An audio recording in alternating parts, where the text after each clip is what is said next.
Hey guys, Kyle Bell with AirDownGearUp, and in today's video we're going to go through the installation process of our drawer system in a non-hybrid 6th Gen 4Runner. So take a look as we go step by step for the installation process for your drawer system into the non-hybrid 6th Gen 4Runner. Okay, so to start with, I've got the seats tumbled forward. We're going to remove the D-rings in the front area of the cargo space. So we're going to start by taking a little trim tool. We'll flip that cover up. We'll use a 10mm socket here to remove the D-rings. Once that's out, we'll just give this a little pull. That comes up. Flip that cover down to keep that fastener in there. We're going to repeat that over here, and we'll set these aside. We're going to come back here on the ones near the hatch. Same story. We'll pop that cover off. Take our 10mm socket, and we will remove this. All right, so now that we've got the D-rings uninstalled, we're going to take our aluminum spacers. We're going to place those directly over the threaded holes where the D-rings were, and then we'll take our anchor bar, place it over that. Take your fastener with the washer, and we're going to thread that in. We're going to get that started by hand just to make sure we don't get anything cross-threaded. We'll do the same on this side.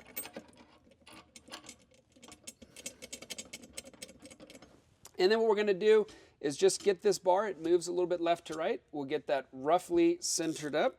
And then we're going to go ahead and take these tight. Okay, and now that the anchor bar is installed, in shipping, we will have these brackets tightened up just so that none of the fasteners fall out. You're going to want to make sure all this is loose. You want that bracket to move on the anchor bar, and you want the nut to move on the bracket. That'll make the next step easier. Okay, so now that we've got the anchor bar in the car, the next step is we're going to put the system in the vehicle. So what we're going to do is we're going to align the slots on the rail on the bottom of the frame with the brackets that are in the car. So we're going to slide this in, and those nuts are going to go right into the rail here. That's how we will get this attached to the car. All right, so when we do these here in the shop, we've got this nice adjustable height table that they're on. We set the table height to match exactly the trim, and we slide it in. At this step, it's a good time to recruit the help of a buddy. We will place the system just on the trim, and then we'll get it aligned with our anchor bar. Okay, so now that we've got the brackets aligned with those bottom rails, we're going to get it generally in position. We'll put the final position at the next step. But what we're going to do is just look at these wings here, and you're looking for just a general match on the contour. That'll kind of tell you where it needs to be front to back.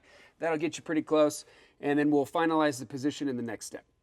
All right, so for the vehicle rear, we're going to install these brackets. These are driver and passenger side specific. Again, just like that anchor bar, we're going to ship them with this hardware attached, but we're going to uninstall that for this step. We'll take those off, set those aside, and then we're going to take the bracket, our fastener, and our washer. We'll extend this drawer here, place that through the hole, and then this installs onto the wall of the vehicle where that D-ring was. All right, so once that's threaded, we're going to run that in. We are going to leave that loose kind of until the final step, so you want that to move around a fair amount.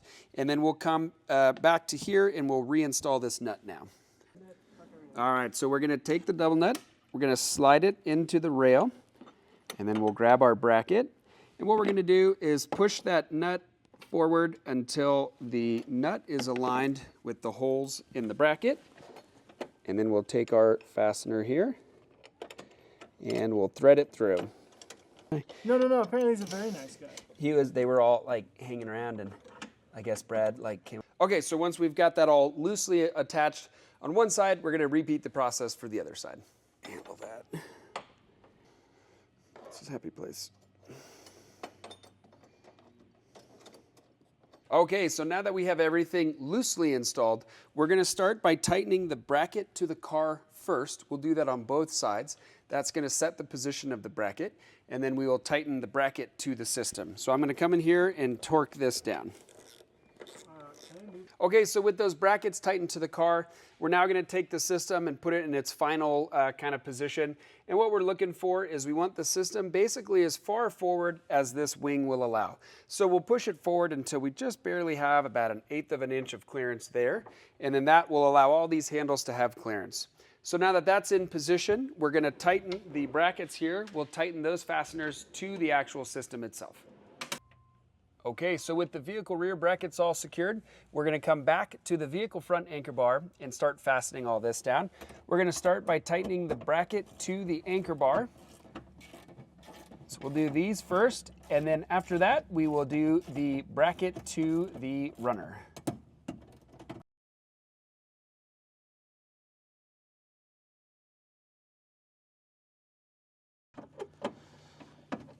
Okay, so now we've got all the anchoring fastened in. The last thing we're going to do is put these little cosmetic covers. This is a little cap that just fits onto the end of the rail at the bottom of the frame, and we'll do that for all 3 rails. Okay, so with that, your installation in a 6th gen non-hybrid 4Runner is now complete. So come take a look and let us upgrade your adventure.